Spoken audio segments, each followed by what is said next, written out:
My name is Deandra Coleman. I'm with the Virginia SBDC Network. For those of you that are not familiar with the organization, the Virginia SBDC is a partnership program between the U.S. Small Business Administration, George Mason University, and local host institutions throughout Virginia. With 27 locations across the Commonwealth, we provide training and technical assistance to small businesses in their local communities. Our one-on-one consulting services are available at no charge. Today's webinar, Future-Proofing Your Business, Blockchain Basics, is presented by the Virginia SBDC. Be sure to check out our other digital webinars in this series, including Managing Your WordPress Website on June 3rd. We are recording today's presentation and it will be posted on our website, virginiasbdc.org. Due to the large number of participants, everyone's microphone is muted, but if you have questions during the presentation, you can type those into the Q&A box. If we are unable to get to your question, you can email us after the webinar. And now it is my pleasure to introduce our presenter for today's session. Cameron has over 18 years of experience in technology and as a senior tech consultant in Silicon Valley, where he helped Fortune 500 companies improve their digital marketing and e-commerce. He is founder of the Blockchain Leadership Council and has also founded several tech companies, including a cryptocurrency for use by the nonprofit sector. Cameron is accomplished in language, culture, has an MBA and MA, and believes new technology products have the ability to help shape our world for the better. Cameron is now working with the Virginia SBDC as Chief Digital Advisor, and we are fortunate enough to have him share his expertise with us. Please join me in welcoming our presenter for today, Cameron Nelson. Thanks for that introduction, and hello everybody. I hope you're having a great day so far. We got a good turnout so far. 74 people and climbing, so I can tell there's a lot of interest in blockchain and how it relates to your small business. So we're going to dive right into the presentation.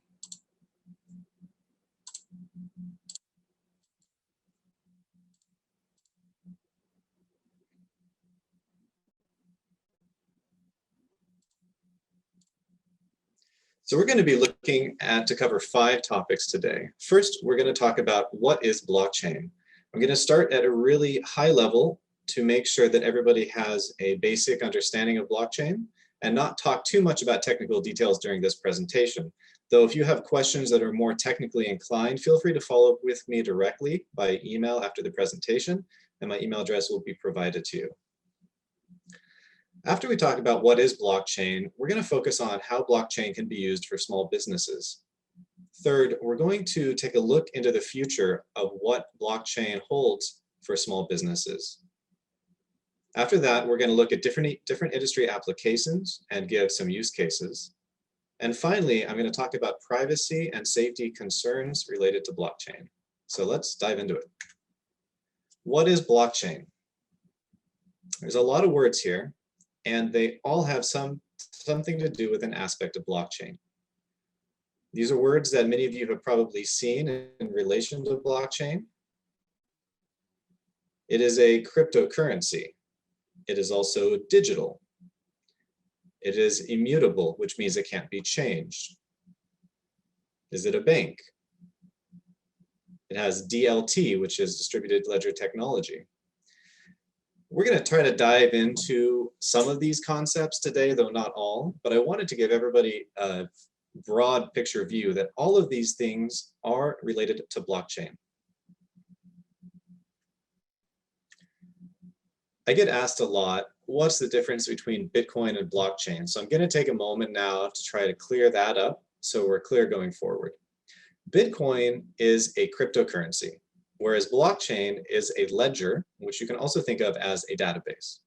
Bitcoin's main aim is to simplify and increase the speed of transactions without much government restrictions, where the aim of blockchain is to provide a low-cost, safe, and secure environment for any kind of peer-to-peer or person-to-person transactions. Bitcoin's is limited to trading as a currency, but blockchain can easily transfer anything from currencies to property rights to stocks, any type of digital asset, as well as storing that in the ledger. The scope of Bitcoin is limited to purely a financial transaction vehicle, whereas the scope of blockchain is open and changes can be made, and therefore it has the backing of many top companies, which we're going to talk about in a moment.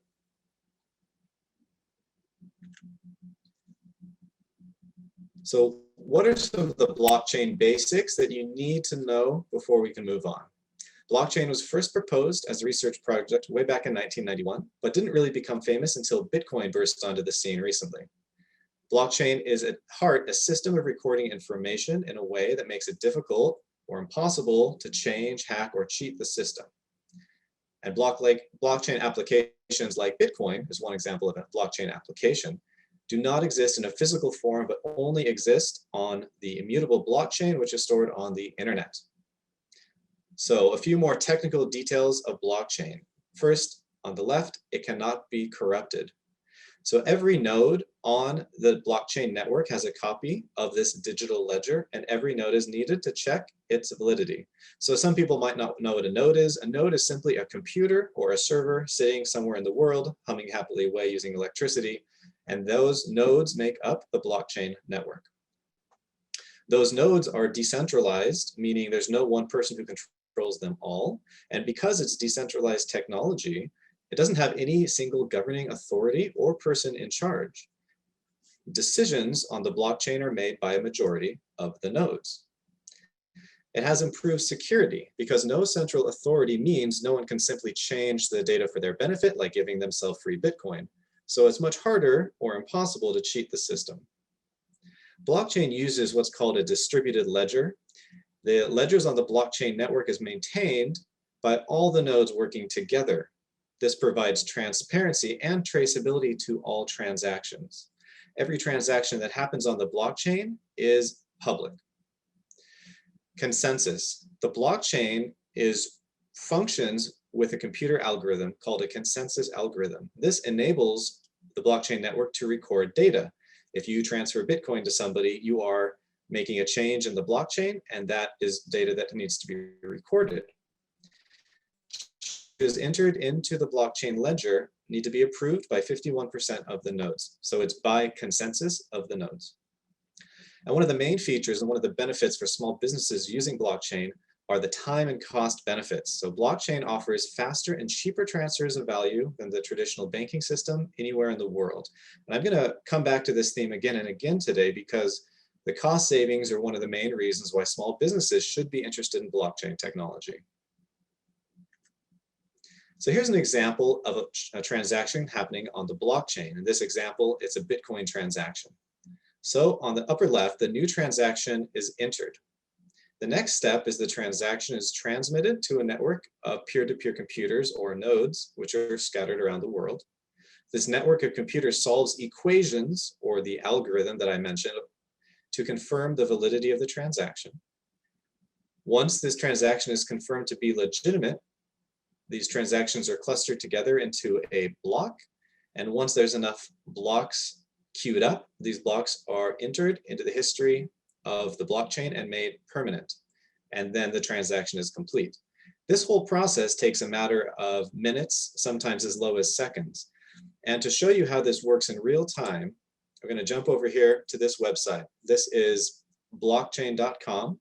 What we're looking at here is an explorer of all Bitcoin transactions happening in real time around the world. So you'll notice that there's a timestamp, and these are happening right now. There are amounts of Bitcoin being transferred, the amount in USD, and these hashtags represent the owners of the Bitcoin. So this is a live view of the blockchain as it's happening right now. This activity never stops. Sometimes it's faster, sometimes it's slower.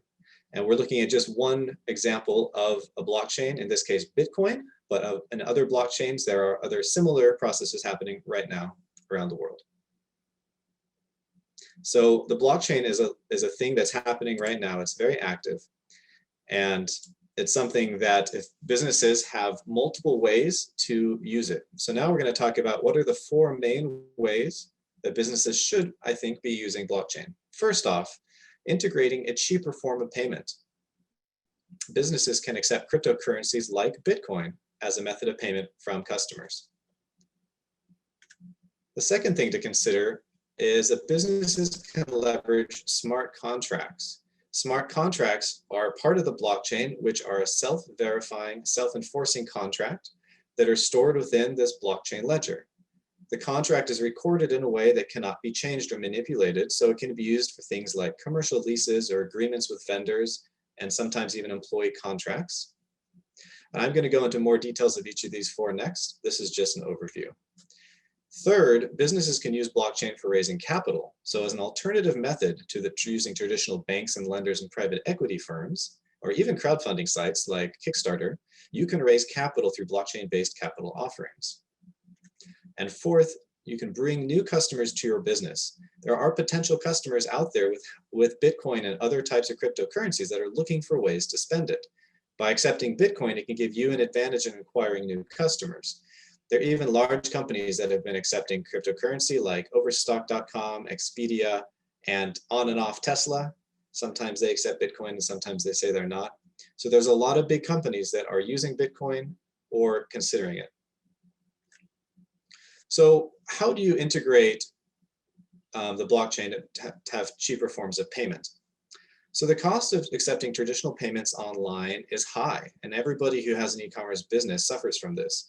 PayPal charges 2.9%, Square charges 2.6%, plus small transaction fees. So one major advantage of a business moving over to the blockchain would be a cost of accepting payments is much lower. Here are two examples of companies right now that will help you accept payments with cryptocurrencies, most notably Bitcoin, but also others. BitPay offers hosted checkout, payment buttons on your website, and QuickBooks and Shopify integrations, and it charges a 1% transaction fee. Coinbase offers similar services, a hosted checkout page, payment buttons, invoicing and e-commerce, integrations with Shopify, WooCommerce. This is still in beta testing, and at last information I could find, they're planning on charging a 0% transaction fee, which sounds pretty great. And it really is. And this is the promise of the blockchain for small businesses, the promise of lowering your transaction fees. Now you might be wondering, how do I go about actually getting this set up on my site? Is it safe and secure? I will talk about security concerns in a moment. As far as getting it integrated onto your site, both of the logos here for BitPay and Coinbase are links to the respective pages with that information, and you'll be receiving a copy of this presentation. So feel free to go through it again, click on those logos, go to those sites, and they will walk you through how you would set it up. Secondly, using smart contracts for businesses. So organizations all over the world, both big and small, are leveraging this blockchain technology of smart contracts, and it removes the need for a third-party administrator or an evaluator. So how is this actually useful? Well, first off, you will create a smart contract using code that's run on top of the blockchain, and that you will set predefined rules and conditions of what you want to have happen when the contract is executed. The agreement is considered complete once the conditions are met, and is automatically enforced. Enforced could be your payment goes to a vendor or something else is triggered that automatically happens. So smart contracts work best with digital assets. So if you're selling something digital, like a digital photo, right now, some of you might have heard of NFTs or non-fungible tokens. They're very hot in the digital artwork market right now. And for the last few months, they've been selling millions and tens of millions of dollars worth of art using blockchain technology of the digital assets, because it ensures only one person can own that digital piece of artwork at a time. But smart contracts can also work with physical goods, and I'll give you an example of that in just a moment.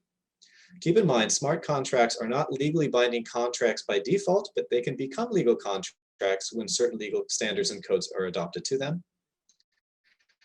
And the benefits of integrating smart contracts are reduced cost and time of negotiation, enforcement, and evaluation. There's higher levels of transparency because, again, because this is on the blockchain, this is public knowledge of what the status is of these smart contracts. It's anonymous, but it's public. So you or your vendor or your supplier can all have eyeballs on what's actually happening in real time, and nobody can cheat the system. And there's minimal involvement of a third party. So instead of having somebody actually checking that something was delivered, the smart contract will be able to automatically trigger it when certain conditions are met. So this is actually being used for the last few years.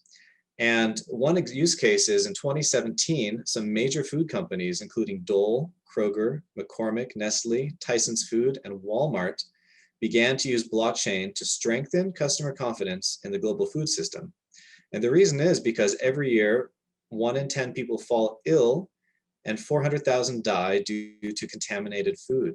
And many of the critical issues impacting the food safety, such as cross-contamination and the spread of foodborne illnesses, are, and the burden of these expensive recalls are really magnified by the lack of access to information and traceability about the supply chain of these food products. It can actually take weeks to identify the precise point of contamination causing further illness and loss of revenue. For example, it took more than 2 months to identify the farm source of contamination in a 2019 instance of salmonella in papayas. But with blockchain, all the participants, including the growers, suppliers, processors, distributors, retailers, regulators, and consumers, actually have had permissioned access to known and trusted information regarding the origin and the state of food for their transactions. And this is using the blockchain network to trace contaminated products back to its source in a short amount of time to ensure safe removal from store shelves. So this is just one example of companies using smart contracts right now. Even if you're a small company, if you're creative, you can think of ways that you could cleverly adopt this to make your operations more efficient. Third, blockchain capital raising, also known as BBOs. BBOs have come in different flavors over the last few years, and I'm going to talk about the 3 main vehicles for raising funds. The initial coin offering, or ICOs, are the oldest of the 3 offerings and were most popular during the start of this digital asset boom in about 2017. Unlike traditional fundraising, which typically involves the sale of equity, companies conducting an ICO usually sell a type of digital asset called a utility token, which is not actually equity in the company. It's just a utility token with a stated purpose, which can be anything that you give it. The second offering is a security token. These are different from ICOs because this offering is for the purchase of a security rather than a digital product like this utility token. And during an STO, companies offer investors equity or debt instruments in the form of digital tokens. And the final and the newest form of blockchain capital raises are the initial exchange offerings. They've only been around since late 2019, and companies conducting one of these sell utility tokens or securities through an online asset exchange. Some of you, well, on a previous slide, I had the logo of Coinbase. Coinbase is one of the largest digital asset exchanges in the world, headquartered here in the US. There's many others that are headquartered in Asia and Europe and all over. Any one of these could offer your initial exchange offering. And companies rely on these intermediary exchanges to act as counterparties to manage the issuance of their tokens. So this is a brief overview of something that's very complex. I'm happy to follow up and have more in-depth conversations about this if you're interested in this. And there's also more information available online. Just please keep in mind, this is no form legal advice. You'll need to definitely consult a good attorney to make sure that you're in compliance with all laws and regulations if you're planning on raising capital through a blockchain-based offering. And the fourth and last way of using the blockchain is to bring new customers to your business. I hinted at this earlier, but this 2020 survey of 35,000 cryptocurrencies holders reveals some really interesting information. First off, about 59% of the respondents said that they'd spent between $100 and $10,000 in their cryptocurrency to buy goods or services in 2020. Only 12% purchased goods worth more than $10,000. So people are buying, low to mid value items, but nothing, usually not above $10,000.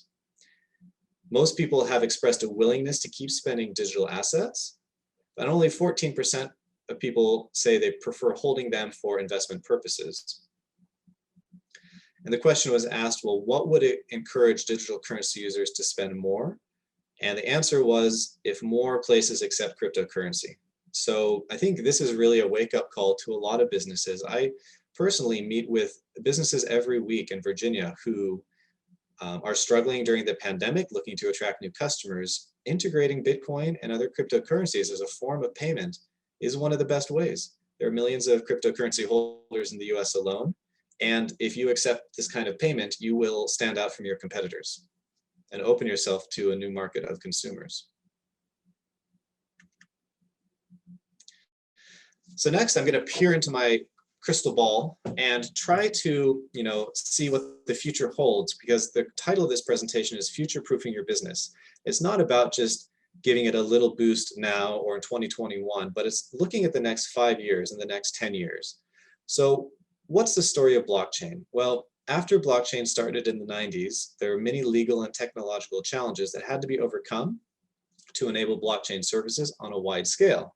And you can think of Bitcoin as one of the best examples of this. Second, major businesses adopt blockchain. In 2017, IBM, Visa, Delta, and others started using blockchain for their finances, operation, and logistics. More and more people began acquiring Bitcoin and other cryptocurrencies and began looking for ways to spend it. Third, small businesses adopt blockchain. By 2018, there were some small businesses and startups that had started raising funds through initial coin offerings, and also future-looking businesses started building their services on blockchain, like with smart contracts, and also accepting Bitcoin and other cryptocurrencies as forms of payment, which leads us up to the future. Of course, this is just my prediction, my guess, but I think that going forward, and we already have some proof of this, that governments will start issuing cryptocurrencies to supplement or replace their national currency. One example of this that's been in the news lately is in China, where they've already created a digital yuan, which is going side by side with their paper currency called the yuan. And they do say they have plans to completely replace their traditional currency with this digital form of currency run on the blockchain. During this time, over the next 5 to 10 years, I think traditional banks will be slowly displaced by blockchain-based financial systems, and large and small businesses that have failed to adopt any measure of blockchain technology will lose their sales to blockchain-powered businesses, which is why this is a great year to be focused on this technology and investing in it for your company. No matter what industry you're in, blockchain can be used. It has a very wide use base.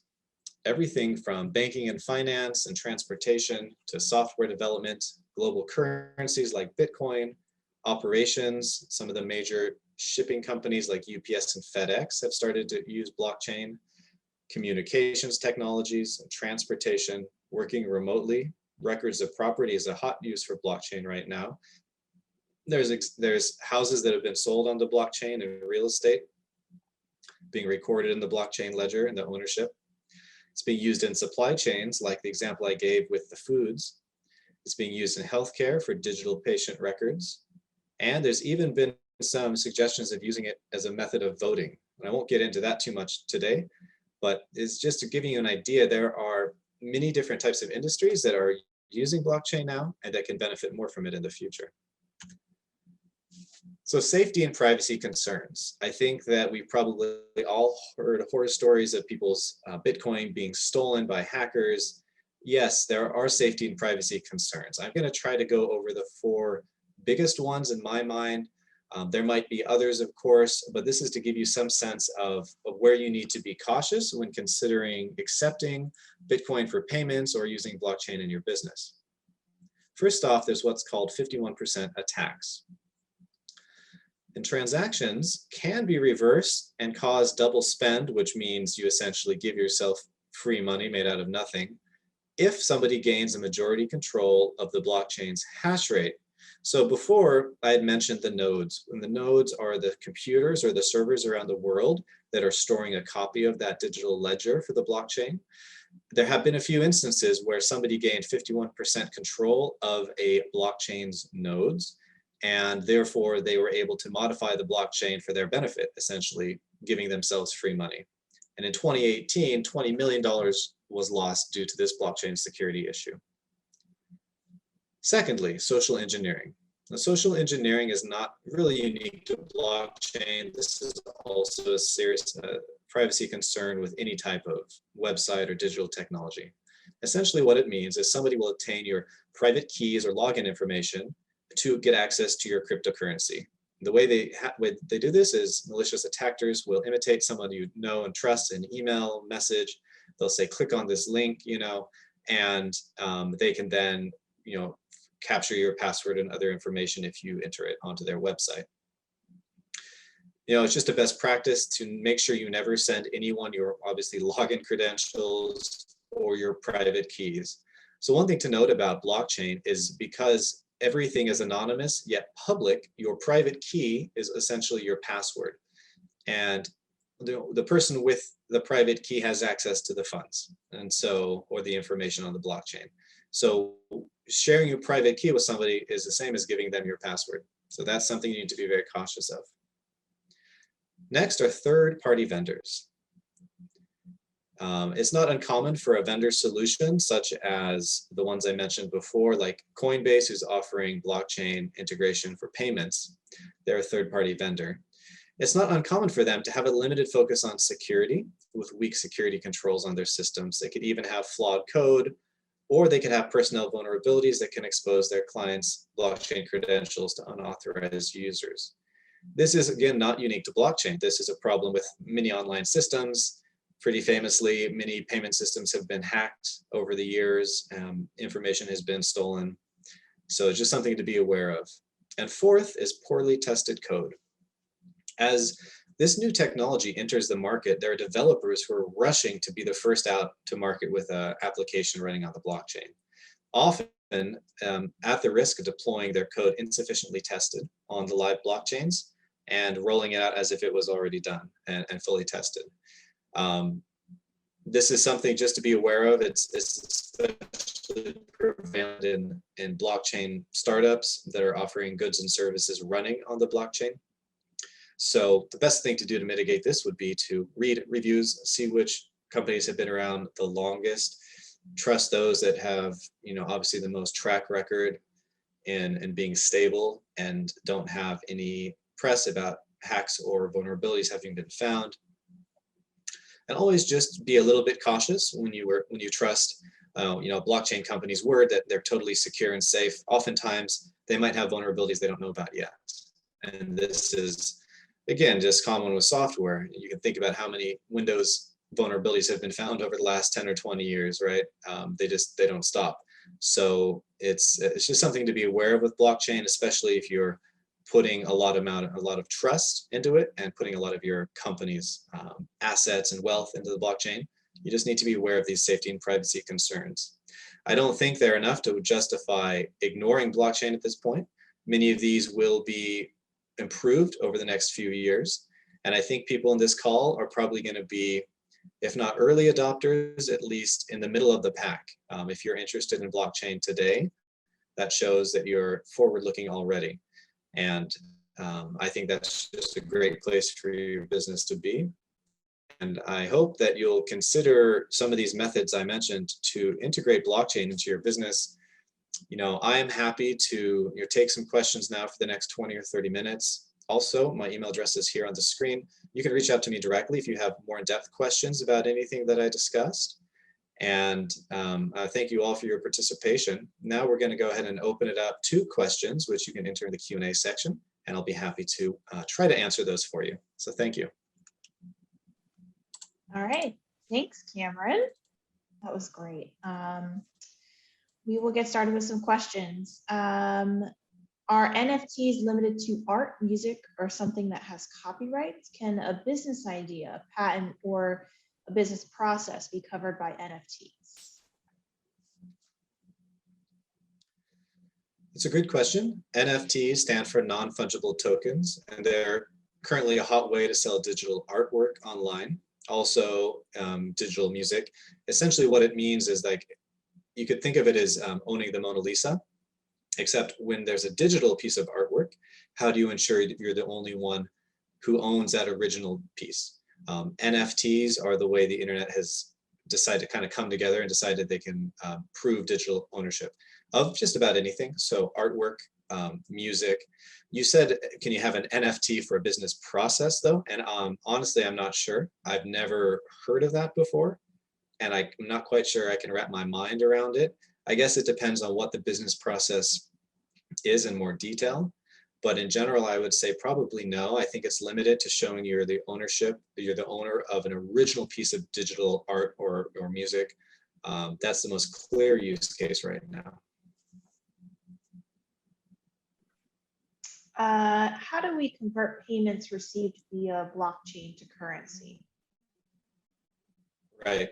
So if you, like I pointed out, two solutions, there is Coinbase and BitPay. If you are registered with either one of those and they give you a button on your website that says, pay in Bitcoin, they are going to do the conversion to US dollars for you if you request it.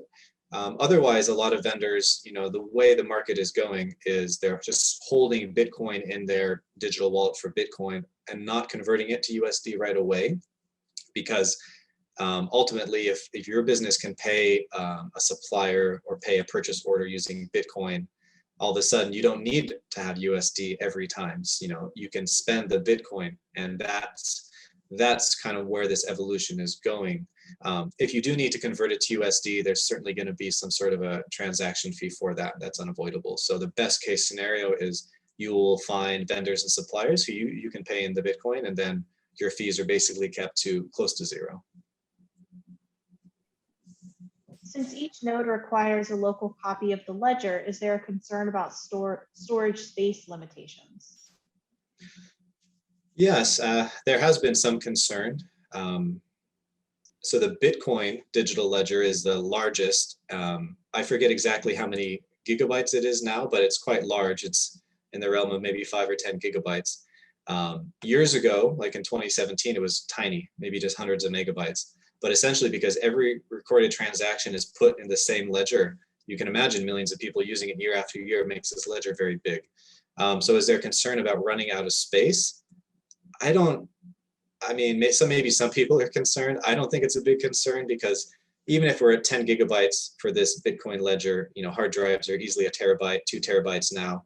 We could probably go 10 years without having any changes in the structure of Bitcoin before we'd even need to worry about running out of space.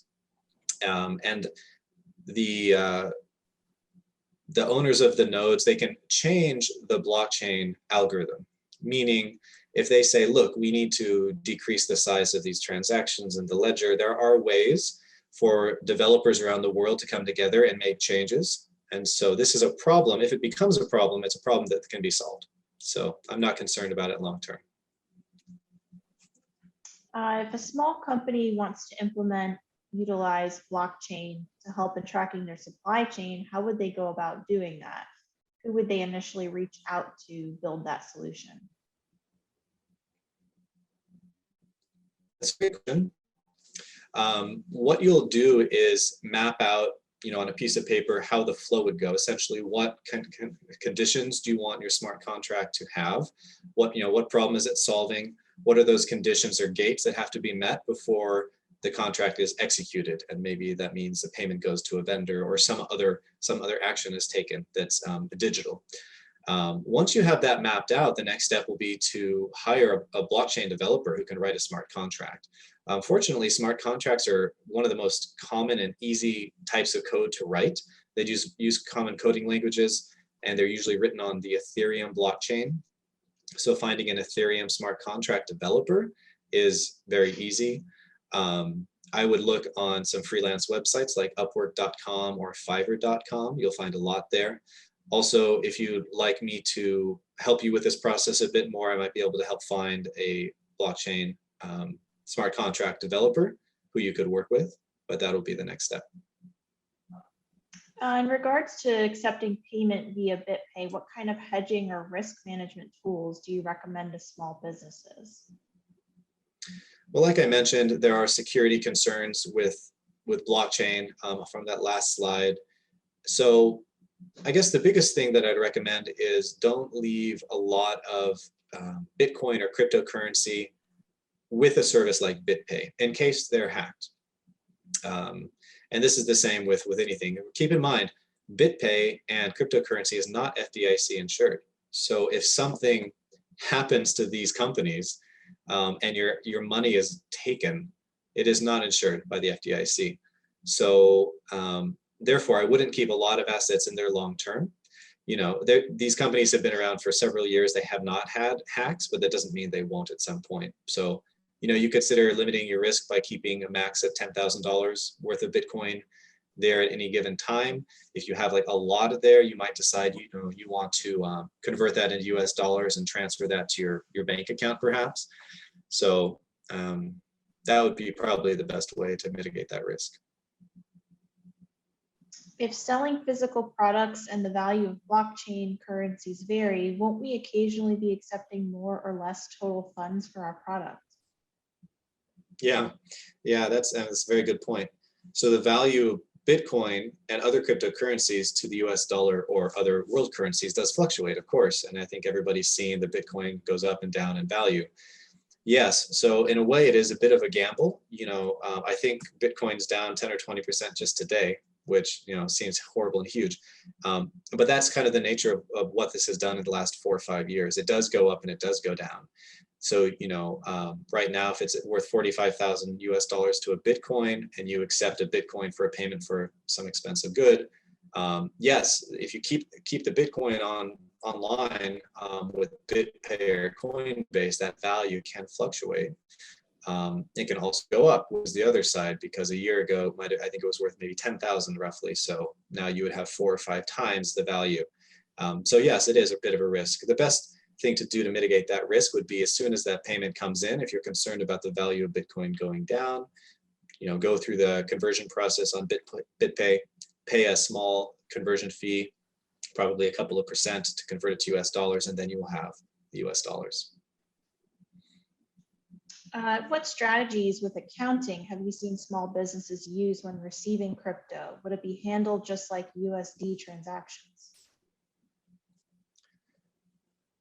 That's a great question. I'm not an expert accountant, but I do know that BitPay and Coinbase and some of the other companies that are helping integrate cryptocurrency payment solutions offer integration with QuickBooks and other accounting systems. So I believe that it will just be entered into if you're using QuickBooks, these transactions will be recorded just along with your USD transactions, and it'll all be stored in your same accounting system. So I think that it's a pretty painless process, but again, don't have a lot of experience with accounting specifically.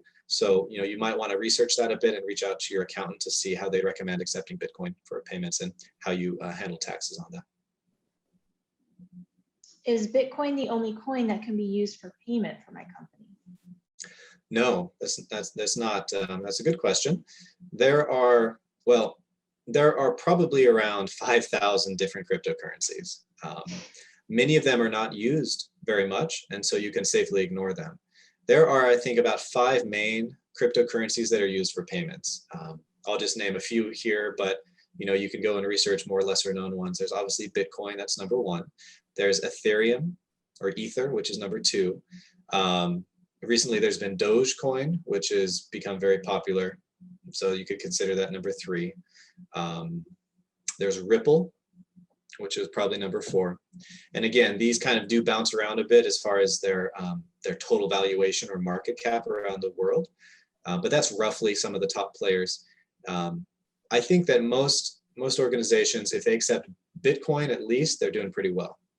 If they accept Bitcoin and Ethereum, they're covering a lot of bases because those two make up a huge percentage of the cryptocurrency market share. So consider that as a starting point. But again, yeah, I think you could do more research, and you'll find that there's a lot of variety of different cryptocurrencies out there. And also, when you go to BitPay or Coinbase's website, they're going to say, well, we support payment in these 5 or these 10. They're not going to support all 5,000 because so many of them are small and unknown. So pretty much, if you're going to use one of those services, you're going to be stuck with the cryptocurrencies that they've decided to support. Because these are considered digital assets, are you able to insure them otherwise, such as personal assets are? Good question. I've never had that one before, and I don't know how you would insure it. Yeah, you could probably research that online, or try to talk to an insurance agency and ask if they would insure it. Okay. How would a restaurant, for example, accept crypto payments on site? For example, are there any point of sale integrations for cryptocurrency? Yes, there are. In fact, I believe both Coinbase and BitPay offer point of sale systems and machines to accept cryptocurrency cards. there are right now several different issuers of cryptocurrency cards, which look just like a credit card, and you can swipe it. The only difference is it withdraws from that user's cryptocurrency account instead of their bank account in US dollars. So yes, those solutions are there. I would look at these two websites that I mentioned, BitPay and Coinbase, to see. I don't know off the top of my head if either offer the point of sale, but I think they do. And if they don't, then I'm sure there are others, because I've heard of others offering point of sale services like that. The only thing is, of course, your customer would have to come in with a cryptocurrency in the form of a credit card to be able to use it. So yeah, you need those two things to be met before you could take that transaction in your restaurant. All right, I'm going to ask a couple questions here. So why are blockchain transactions cheaper, faster than traditional methods? Well, in a sense, because it's just a more modern technology. The banking system and transferring money from bank to bank has been around for decades, and it really has not changed much to keep up with the times. An example of this is international transfers of money go over the SWIFT network, SWIFT, which was made decades ago, and it still takes 3 to 5 days oftentimes to send money to a foreign country. This is kind of, a ridiculous situation nowadays when you could send a text message around the world in a second. So, blockchain is essentially just a more modern this to happen within set elements. The fees are so low because you're not supporting the banks. You're not supporting those the infrastructures they built. You're not supporting the bank employees. You're just dealing with a computer, an algorithm. And so there's basically very minimal costs. So that's why it's faster and cheaper. And there's more complex reasons, but on the surface, I think that's the simplest explanation. All right, thanks. What about the status of federal, state, or local governments and blockchain? That's probably a big one, but maybe, yeah. Well, yeah, I know. I guess the status is kind of ambiguous because I'm not sure what you mean by the status, but at a federal level, the federal government has not come out for or against blockchain or Bitcoin in a big way. So it's a gray area in a lot of ways. That's why there's no FDIC insured blockchain savings accounts or deposit accounts, right? The federal government has not kind of given the green light on that. However, because of our system of government, states' rights allow them to make their own rules if the federal government hasn't stepped up. And so in Wyoming, they have very friendly rules for cryptocurrency. They're probably the forerunner. So they have banks that accept cryptocurrency deposits and they're kind of a crypto-friendly state. So if you're interested in learning more about Wyoming, because they're currently at the forefront of this, just Google that, Wyoming cryptocurrency laws, and you'll see the exciting things they're doing. Hopefully in the next, 2 to 5 years, other states copy that model and the federal government also steps up to try to regulate this more and make it more mainstream than it is now. Thanks. Do you have an example of some businesses working on smart contract applications in finance? In finance, I don't off the top of my head. Now, that's a great question. Most of the examples are more in the logistics and operations realms. So I don't know of any. Can you talk about maybe an example in that realm? So we like a little more on a smart contract application, sort of an example, like kind of a real world one. Okay.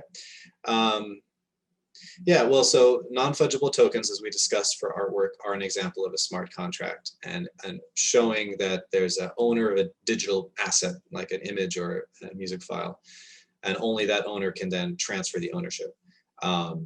In logistics with supply chains, there's tracking the movement of food and seeing the different stages it goes through. There's examples of paying a vendor. So if you are shipping a good to a vendor's warehouse, say, you can have a smart contract that when it leaves your location, you will start it.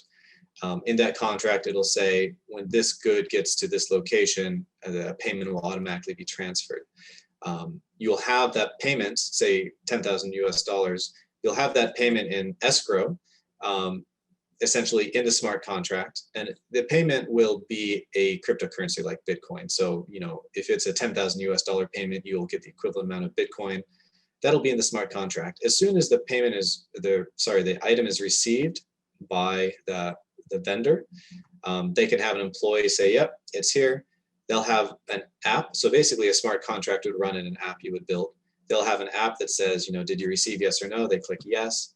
And then that triggers the verification that the product was received. The money, which is an escrow, is automatically sent to the supplier's cryptocurrency wallet. And a minute later, it's received. So it does take out a lot of the manual processes there as far as completing and executing that contract.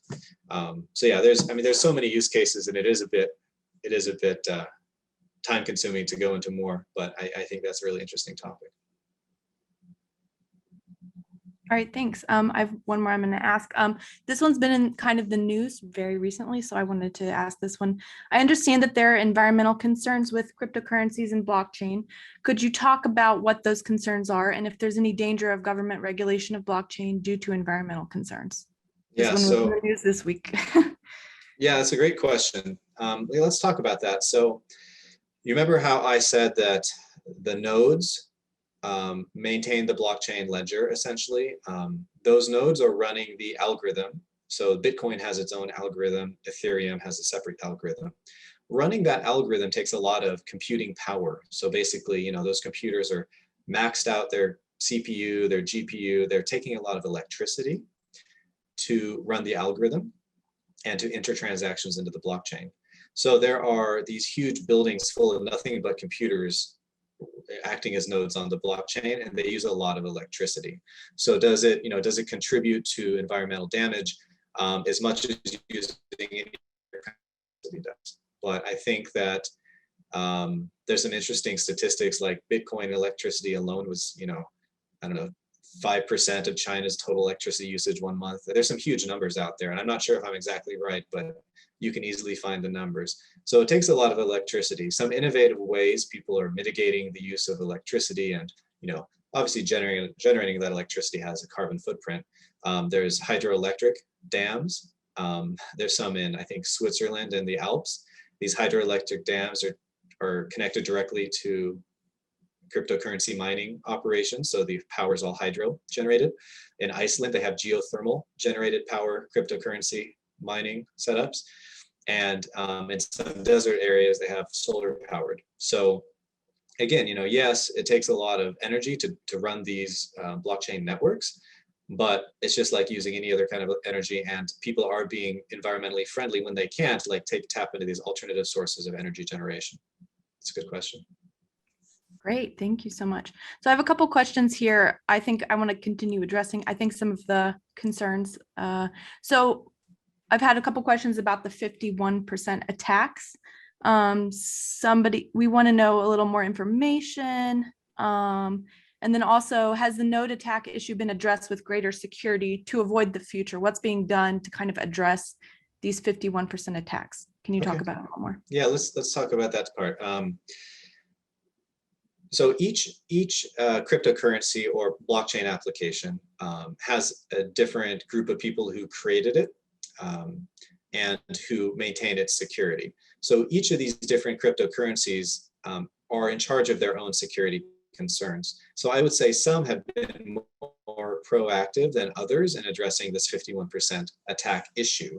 The primary way, primarily the way that it's been addressed is that it would be so expensive for one person to buy 51% of the nodes or the computing power for a blockchain that it's not done frequently, just because there are so many Bitcoin nodes out there. I don't even know the number, thousands and thousands and thousands. So that alone is a barrier to someone doing this.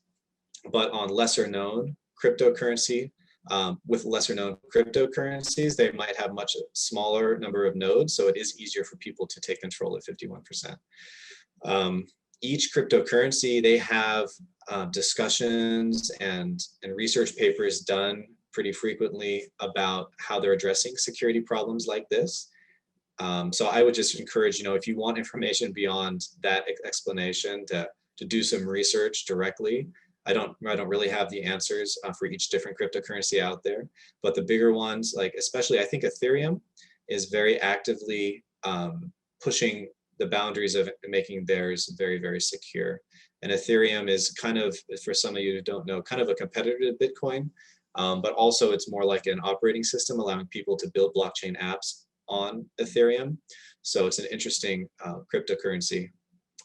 So yeah, hopefully that answers some of the question, but just for more details, I think you'll just need to do some more research. Thank you. So this one's about, I guess, sort of converting currencies back and forth from crypto to US dollars. So if it costs a few percentage points to convert crypto to US dollars, doesn't that eliminate the transactional savings of receiving blockchain payments in crypto?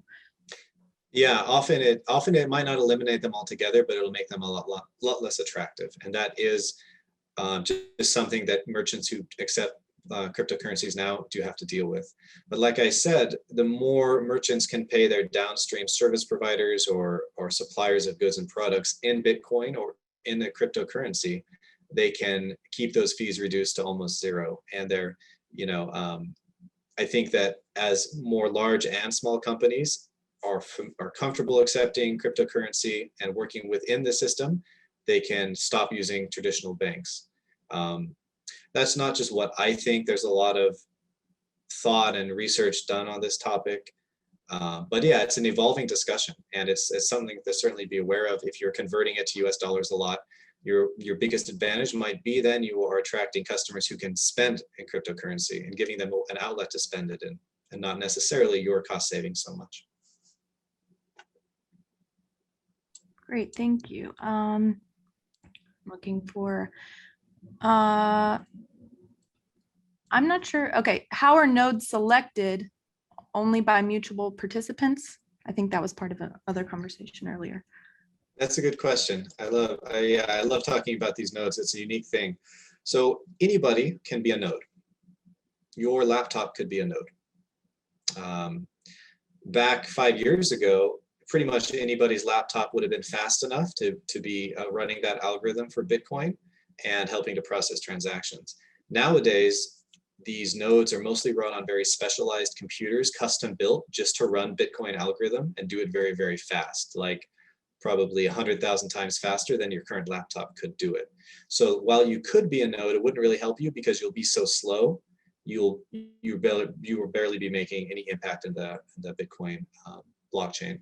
But that wasn't the case in the past. So yeah, anybody can be a node. And all it takes is downloading the ledger, the 5 or 10 gigabytes, however big it is now, and running some software that then, of course, being on the internet, and then you are part of the blockchain node network. Okay, kind of along that same lines. So who pays for the nodes and the power to keep them up and running? Yeah. And why would someone do that? Yeah, let's talk more about that. So I remember how I said that making a Bitcoin transaction to somebody is very, very inexpensive, but not completely free, because you pay maybe like 0.1% and sometimes less.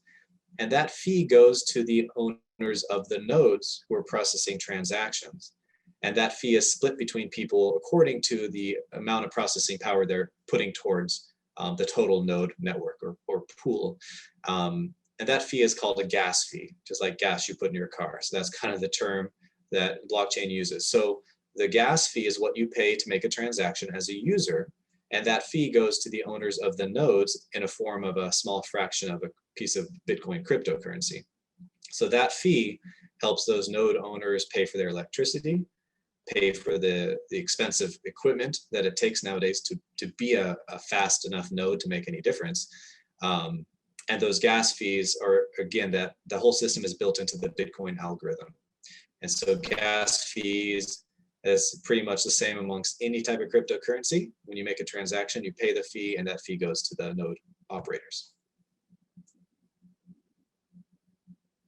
All right, thank you. Let's see. Where is your crypto wallet? Where is that? Can you explain a little bit more about how those work? Yeah, definitely. Your crypto wallet is almost like your bank account. You have a bank account number. You'll have a cryptocurrency wallet number. It's very long. It has both letters and numbers. It's called your hash. If you have an account with Coinbase or BitPay and they're helping you take payments on your website, they'll set up a cryptocurrency wallet for you. It'll be stored on their website. So you will log into their website, see your transactions, be able to transfer that money either to another cryptocurrency wallet or convert it to US dollars and send it to your bank account. The other form of cryptocurrency wallet is what's called cold storage, meaning it's actually on a physical device, usually in the form of a USB drive. That has certain advantages because one, if Coinbase is hacked into and all the accounts are exposed and the money's taken, you could be out your money. If it's on your cold storage device, the person who has physical control over that device has the ability to access the cryptocurrency and transfer it. So you've taken it away from Coinbase and put it in a physical device in your possession. So those are the two different ways of storing your cryptocurrency, either in an online wallet or in the cold storage wallet. Great, thanks. Let's see here. I'm looking for another. We don't have a lot of time, so I want to grab a good final couple questions. When using cryptocurrency, for example, Bitcoin, how does one use fractional payments? Example, I guess $10, and what would be the exchange rate? Right. So the exchange rate of Bitcoin to US dollars, it fluctuates every hour, a little bit here and there. You can typically find that on like Coinbase.com or even Google.com will tell you the Bitcoin price just like it's a stock nowadays. So it's very easy to pay in a fraction of a Bitcoin. So let's just say you're a merchant selling a $50 piece of clothing. The customer wants to pay in a Bitcoin. Well, that $50 is a tiny fraction of a Bitcoin, which is one Bitcoin is worth $45,000 roughly today. So Coinbase or BitPay, if you're using one of their services, will just say, okay, that $50 based on the rate right now is 0.0025 Bitcoin, right? And then they will take that out of the buyer's wallet and deposit it into your Bitcoin wallet, and it'll be done. So that conversion rate is calculated basically every couple of seconds. Great, thanks. Let's see here. You might have covered this. I think, so how do you address impacts of, I think this is an example of a scandal around Bitcoin investments several years back where Bitcoin executive died without record of the security keys to allow investors to recoup easily. So how are things different now versus a few years ago in that area? Yeah. I remember that. That's happened a couple of times. One in Japan, one in Canada, where the owner of a company who was storing their clients' cryptocurrency, and so the clients' wallets were with this company. Like the owner had the private keys or the passwords to all the clients' information hidden somewhere, and then they died and nobody could find it. The example in Japan was called Mt. Gox, G-O-X, and the employees tore the whole office up looking for these passwords to their clients' accounts worth millions and millions of dollars. And they ended up finding some of them had slipped behind like a file dresser and were on the floor. So some of them were recovered. I don't think others ever were, and some people were fined or went to jail over that. Same thing I think happened with a Canadian company. So how have things moved on? I'm not sure that they really have, other than the companies like Coinbase. Coinbase has a solid reputation of never messing up like that, and they're very, very big and I think well respected. But you do need to be careful of the companies that you would choose to store your cryptocurrency in if they have their wallet, if you have your wallet with them. If they're newer, smaller, they might have lax security practices and you could run into that trouble. So I would say just go with the companies that have the most reputation and have been around the longest with the fewest incidences of security breaches, and that'll be your safest bet. Thanks. Deandra, do we have time for one more? Yeah, we could do just Okay. squeeze one more in, yeah. Okay, I have one more. I think this is good to kind of clarify a couple things. So I'm a software engineer and work in the supply chain industry. I know that being able to track inventory back to its source is already being done before Bitcoin and blockchain technology. Can you clarify how Bitcoin makes it any better than before we had that? And I think this is probably more generally about blockchain rather than specifically Bitcoin. Yeah, that's the way I'm hearing it too. I think it's how does blockchain make this kind of tracing the supply chain better than before blockchain?